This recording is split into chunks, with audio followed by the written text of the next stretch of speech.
Guy makes entire shed out of pallets he collected for a few months.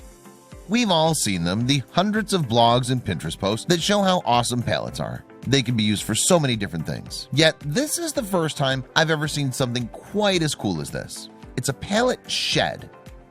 Who knew you could build an entire building out of pallets? And a shed seems like the perfect thing to use them for.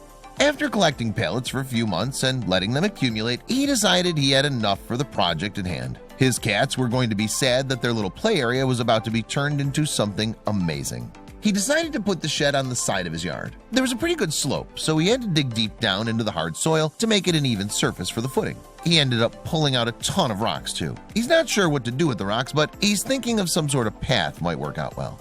He started off with some concrete blocks that he found free on Craigslist. That's quite the find and saved him a lot of cash too. The shed he had in mind was going to be 6 by 8 by 16. It's pretty big, and it took a while to collect all the concrete blocks he needed. He ended up creating the foundation by placing them in dirt.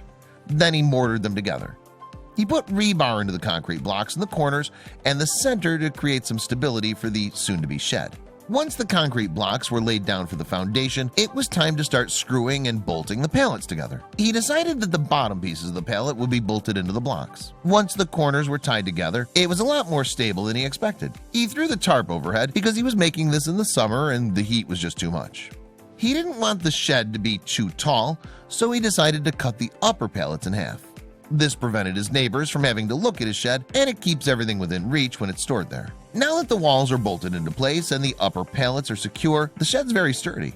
He was going to make the floor so it would be level with the ground, but they didn't get much rain, so he decided to keep it a little lower, giving him even more head clearance in the shed. Because he did have a few pallets left over, he decided to use them for the roof too. He went for a barn-style roof, mostly so the neighbors wouldn't have to see too much of the roof.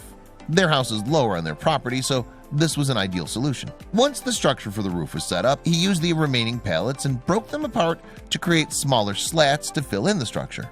This shed is really starting to take shape.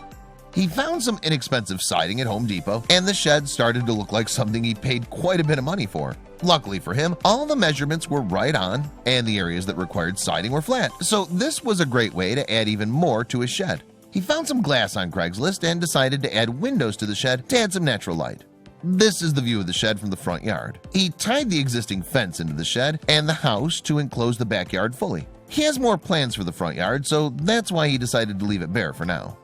He decided to put an angled tin roof on one side to give him some storage. This way it would catch the water runoff that they did receive on occasion and put it into a barrel. He ended up using a longer pallet he had for the door. He used a Kreg tool to tie the boards together on the door.